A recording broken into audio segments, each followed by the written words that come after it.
Muy buen día, vamos a comenzar una nueva cápsula de educación ciudadana sobre leyes laborales, un diálogo permanente. Recordar la prevención del contagio de coronavirus, lavado de manos mínimo 20 segundos con agua y jabón, estornudar o toser con el antebrazo, mantener una distancia mínima de 1 metro, evitar tocarse los ojos, la nariz y la boca, no compartir bombillas, cubiertos y evitar saludarse con la mano. Y el objetivo de la clase es comprender la importancia de los derechos laborales en Chile, considerando las principales tendencias globales y nacionales, la evolución de los mecanismos institucionales que buscan resguardarlos y los aportes de los movimientos y organizaciones sociales a su fortalecimiento. La leyes laborales, un diálogo permanente. De inicio del 2019 se encuentra en discusión un proyecto de reforma al actual Código del Trabajo. Algunos de los puntos centrales de esta reforma son generar nuevos sistemas de indemnización a los trabajadores, desvinculados de las empresas, aumentar la flexibilidad laboral horaria y modificar el sistema de negociaciones colectivas y de huelgas. Desde su anuncio, este proyecto ha destacado una fuerte polémica. Vamos a ver el recurso número 1, la movilidad del mercado del trabajo versus la seguridad laboral. Una de las reformas propuestas es la modificación del sistema de indemnización por despido. Mientras el gobierno postula que la reforma beneficiará a un mayor número de trabajadores y fomentará la movilidad laboral, la oposición y organizaciones de trabajadores ven el proyecto la precarización de las condiciones. En la siguiente cita se rescata la mirada de una de las partes. Actualmente, en caso de despido bajo la causal contenida en el artículo 161 del Código Laboral, por necesidades de la empresa, el empleador debe pagar por concepto de indemnización por años de servicio el monto equivalente a un mes por año con un tope de 11.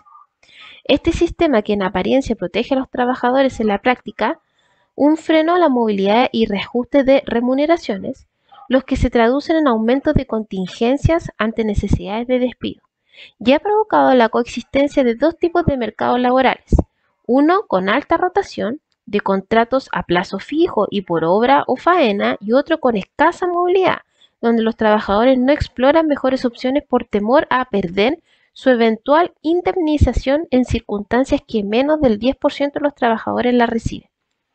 El gobierno está explorando incluir otra modalidad de carácter opcional y que opera a todo evento. Incluso ante la renuncia del trabajador o si el vínculo laboral se disuelve antes del año, aunque a diferencia del régimen actual, el trabajador recibiría la mitad de su remuneración por cada año de servicio con igual tope, el empleador destinaría un porcentaje de la remuneración bruta mensual a la cuenta individual del trabajador en el seguro de cesantía, y aplicaría solo para futuros contratos y si ambas partes están de acuerdo. Aquí, en síntesis, en realidad existe un conflicto con el tema del seguro de cesantía, porque muchas veces el dinero que tú, al estar trabajando, hay un porcentaje que se va a ese seguro de cesantía. Y por esa misma situación ocurren dos factores: contratos que son bastante rotativos y que van cambiando constantemente, y otros en donde la movilidad es casi escasa. Pero muchas veces el tema del seguro de cesantía trae bastantes problemáticas para utilizarse este dinero, debido a que para llegar a utilizarse de cierta forma, tú tienes que estar igualmente un bastante tiempo trabajando, una cantidad de meses específico, y además este es dinero que tú recibes al momento de ser despedido y que además te sacan, ¿cierto?, de tu situación de trabajo en la que, por ejemplo, podría estar en la normalidad.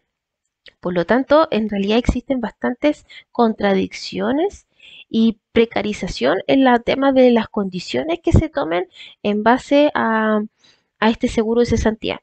Por eso hay un conflicto en base a lo que es el mercado de trabajo y a la seguridad que pueden tener los trabajadores con este.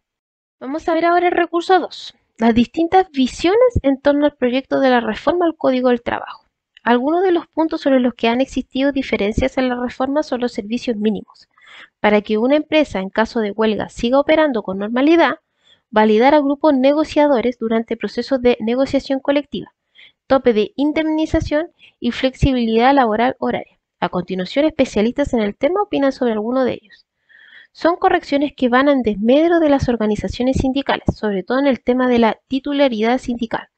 Los grupos negociadores son una práctica antisindical en cuanto a los servicios mínimos.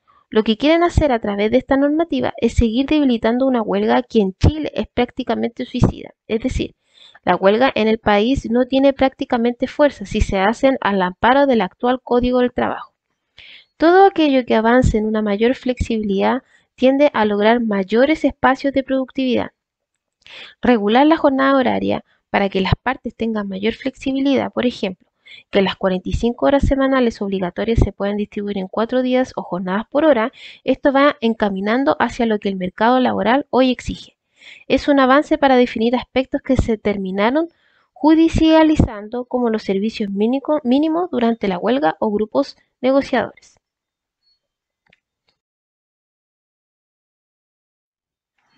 Proyecto de reforma y negociación colectiva. Uno de los puntos de mayor controversia sobre las reformas en discusión es el cambio en el sistema de negociación, que profundizaría la capacidad de negociación de organizaciones de trabajo ajenos a los sindicatos, ya reconocidos en el Código del Trabajo vigente.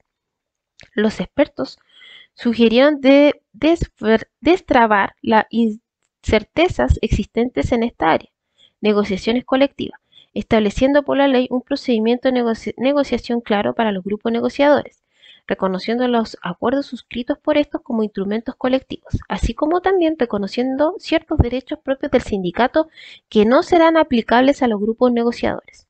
La mesa conformada por representantes sindicales declaró que los grupos negociadores deben existir y se debe regular por la ley el procedimiento de negociación colectiva al cual estos deben estar sujetos, el que no puede implicar negociar en las mismas condiciones que los sindicatos. En efecto, los grupos negociadores deben tener un tratamiento y derechos distintos a los de los sindicatos. Ejemplo, los grupos no debiesen tener derecho a fuero, huelga, extensión de beneficios, derecho a entrega de información por parte de la empresa. Así como también se deben establecer requisitos destinados a dificultar su formación. Ejemplo, se debe exigir un quórum de constitución, prohibir que formen parte de grupos trabajadores con contrato colectivo vigente, prohibir que el grupo negociador negocie 60 días antes o después que el sindicato. Considerar como práctica antisindical que la empresa fuerce la creación de grupos negociadores. Bueno, aquí existe un conflicto ya que nosotros sabemos que en algunos trabajos en la actualidad se puede utilizar sindicato, que por ley en realidad si es que se establece así, tú puedes realizar un sindicato, ¿cierto? Y organizarte, y estos tienen bastantes beneficios. Sin embargo, existen otros aparte que son grupos negociadores, pero la negociación evidentemente de estos grupos lo que se quiere es dejar ajenos y estas organizaciones como apartadas de lo que es la organización de sindicatos, ¿ya? Aunque en el Código del Trabajo igual pueden estar reconocidos, dentro de los mismos grupos de sindicatos estos no los reconocen y no están de acuerdo que esto funciona de la misma forma que los sindicatos en cuestión. Ya, por eso existen problemáticas con la flexibilización laboral y cambio en las indemnizaciones que existen a veces por años de servicio, como otros conflictos. Aquí se puede ver una encuesta en clave del 2014 y negociación colectiva. En esta encuesta es reconocida como el principal censo laboral de Chile y pese a que su última versión fue la del 2014, continúa siendo una herramienta valiosa para revisar datos sobre variados temas laborales como la existencia de negociaciones colectivas en las empresas. Y aquí lo citamos y nos damos cuenta que con sindicatos, ¿cierto? Existe porcentaje de negociación de un 88,5%, mientras que sin sindicato es un porcentaje de 12,3%. Y el total de las empresas en cuestión es un 16,9%.